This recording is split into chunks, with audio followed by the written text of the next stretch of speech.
Chapter 261 দি innermost room. সে যখন ঘরের বাইরে আসলো, ক্লাইন মোরেত্তি খুব সাবধানে তার ছড়ি আর বাতিটা এক হাতে ধরল। তার বাঁ হাতটা সে একদম খালি রাখল, যাতে হঠাৎ কোনো বিপদ হলে পকেট থেকে খুব দ্রুত দরকারি জিনিসপত্র বের করে ফেলতে পারে।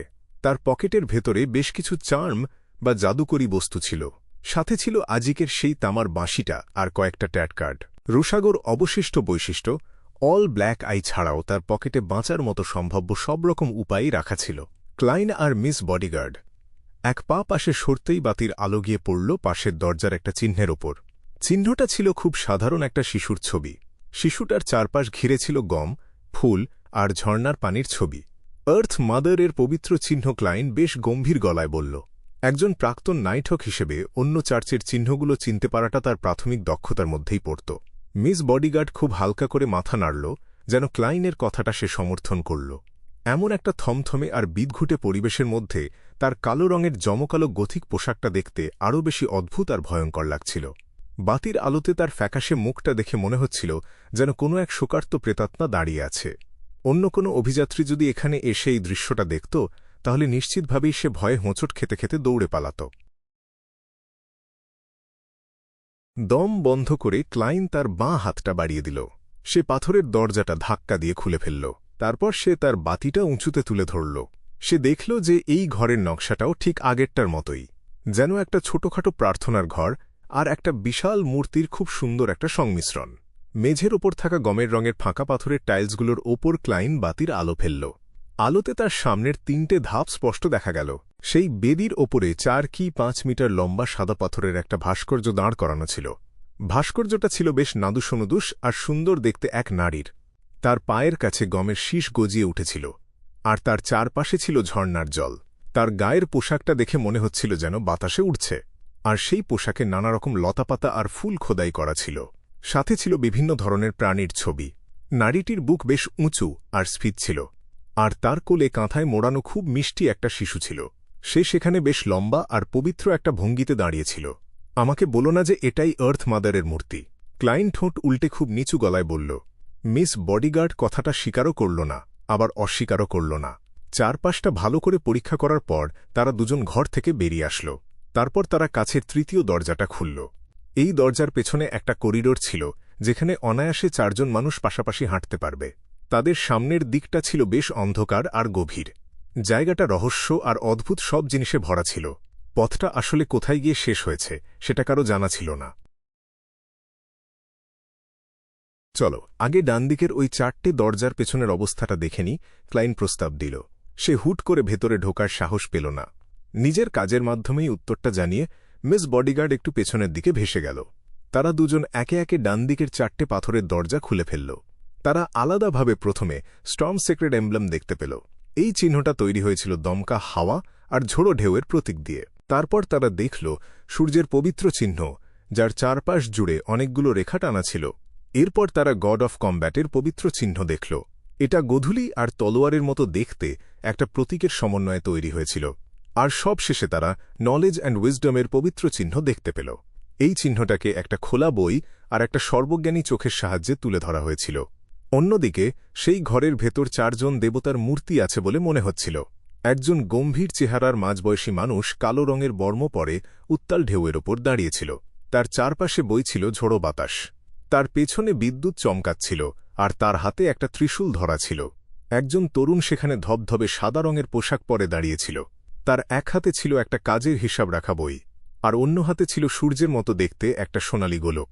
তাকে দেখতে বেশ সুদর্শন আর প্রাণবন্ত লাগছিল। অনেক উঁচুতে একটা সিংহাসনের ওপর একজন যোদ্ধা বসেছিল। সে তার সামনের দিকে একটা তলোয়ার ধরে রেখেছিল।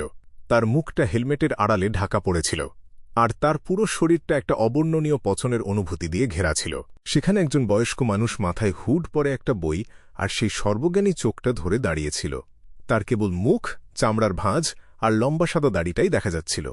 God of steam and machinery ছাড়া এই অদ্ভুত হলঘরটার ভেতর গোড়া ঈশ্বরদের মোট 6টা মানুষের মতো দেখতে মূর্তি ছিল। রোজেলের আবির্ভাবের আগে church of the god of steam and machinery এর দুর্বল অবস্থানের কথা চিন্তা করলে এই ব্যাপারটার পেছনের কারণটা কিছুটা হলেও অনুমান করা যায়। ব্যাপারটা সত্যিই খুব অদ্ভুত। ক্লাইন একটা দীর্ঘশ্বাস ফেলে বলল। সে এই কথাগুলো বলল কারণ সে কিছুতেই নিজের কৌতূহল আটকাতে পারছিল না। আর একই সাথে সে মিস বডিগার্ডের প্রতিক্রিয়াও পরীক্ষা করে দেখতে চাইছিল। 100 মিটার গভীর এই বিশাল হলঘরটার ভেতরে আসলে 6 জন গোড়া ঈশ্বরের মূর্তি একসাথে রাখা ছিল।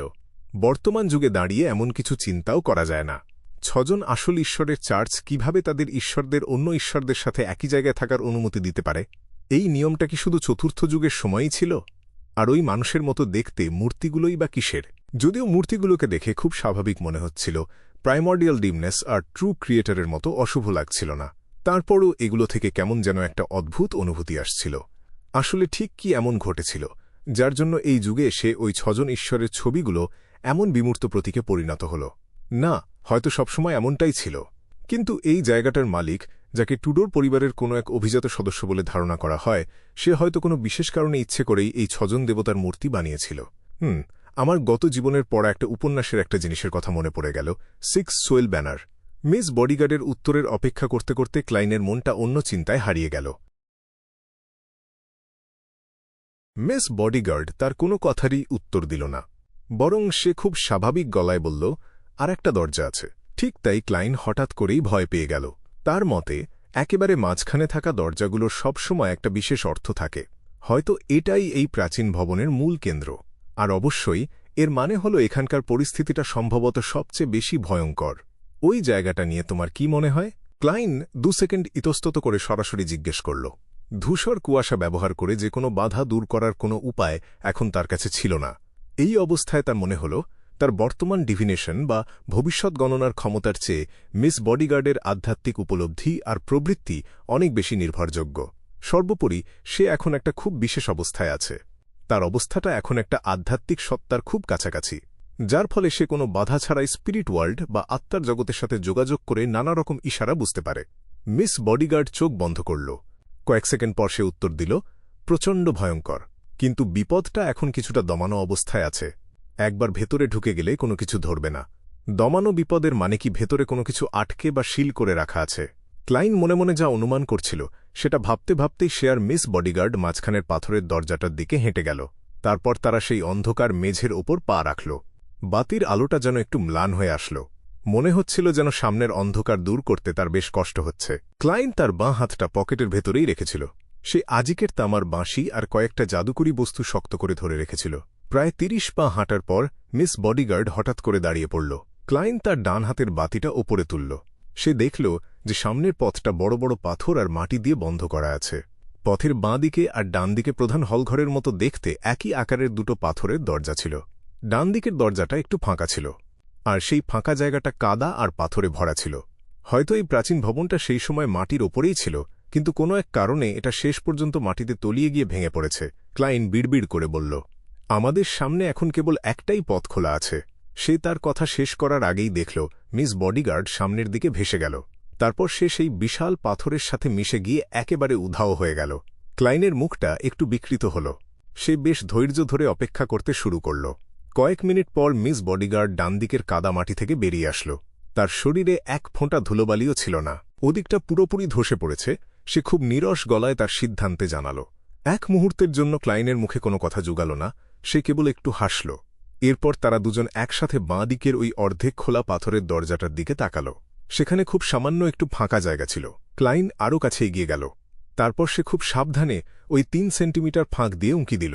পাথরের দরজার কারণে তার স্পিরিট ভিশন বা আধ্যাত্মিক দৃষ্টি এতক্ষণ বাধাপ্রাপ্ত হচ্ছিল, কিন্তু এখন সে সাথে সাথে ভেতরে কিছু একটা দেখতে পেল। ভেতরের দিকে অন্তত 4টে উজ্জ্বল আর শক্তিশালী আধ্যাত্মিক আলো ছিল। সেগুলোর মধ্যে দুটো ছিল গাঢ় সোনালী রঙের কাছাকাছি, আর বাকি দুটো ছিল সমুদ্রের জলের মতো গাঢ় নীল রঙের।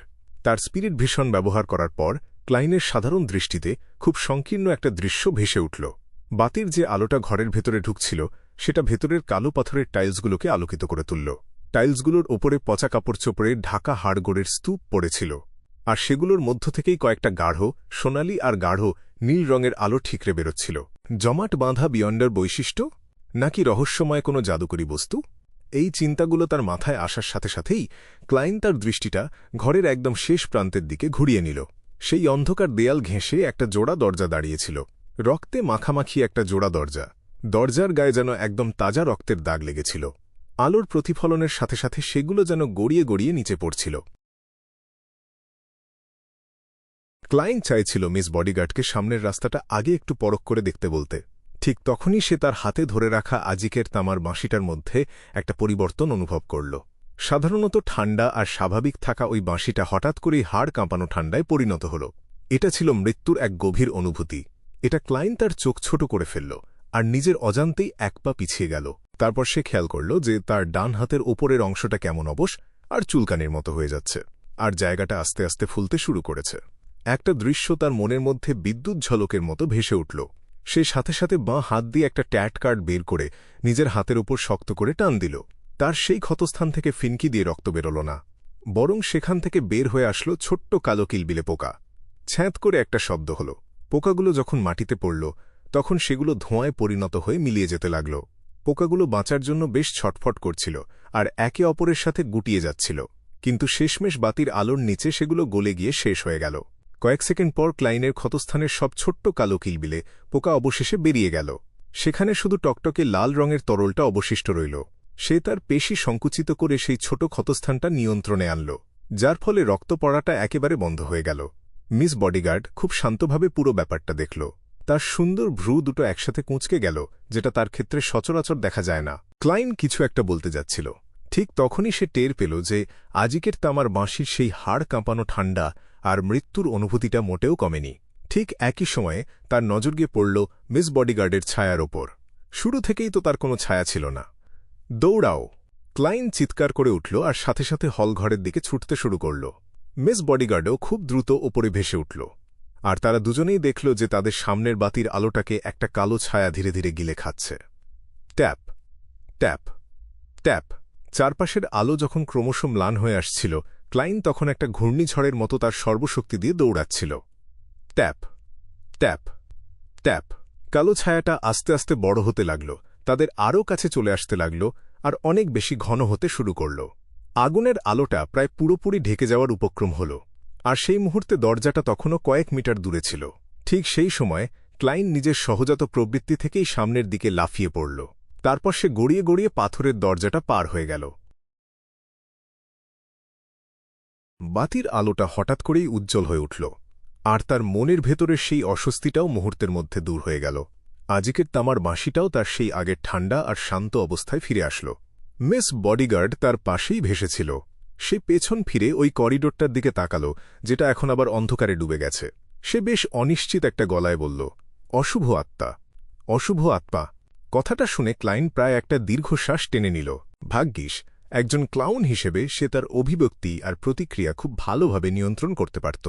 রহস্যবাদের জগতে অশুভ আত্মারা হল অত্যন্ত ভয়ঙ্কর এক ধরনের দানব। এদের মধ্যে যারা সবচেয়ে শক্তিশালী তাদেরকে হাই সিকোয়েন্স বিয়ন্ডারদের সমপর্যায়ের বলে ধরা যেতে পারে। এই প্রাচীন ভবনের ভেতরে একটা অশুভ আত্মা ঘুরে বেড়াচ্ছে। কোনো এক কারণে সেটা ওই ঘরের ভেতরেই বন্দী হয়ে আছে। এটা যদি সত্যিই কোনো অশুভ আত্মা হয়ে থাকে, তাহলে মিস্টার আজিকের তামার বাঁশিটা কেন প্রতিক্রিয়া দেখিয়েছিল সেটা বোঝা যাচ্ছে। একটা অশুভ আত্মাকে তো আনডেড বা মৃত, কিন্তু সচল কোনো জীব হিসেবে ধরা যেতেই পারে। ক্লাইন উঠে দাঁড়াল। তারপর সে নিজেও সেই অন্ধকার পথটার দিকে তাকাল। তার মনে হল একজোড়া হিমশীতল চোখ যেন তার দিকে একদৃষ্টে তাকিয়ে আছে।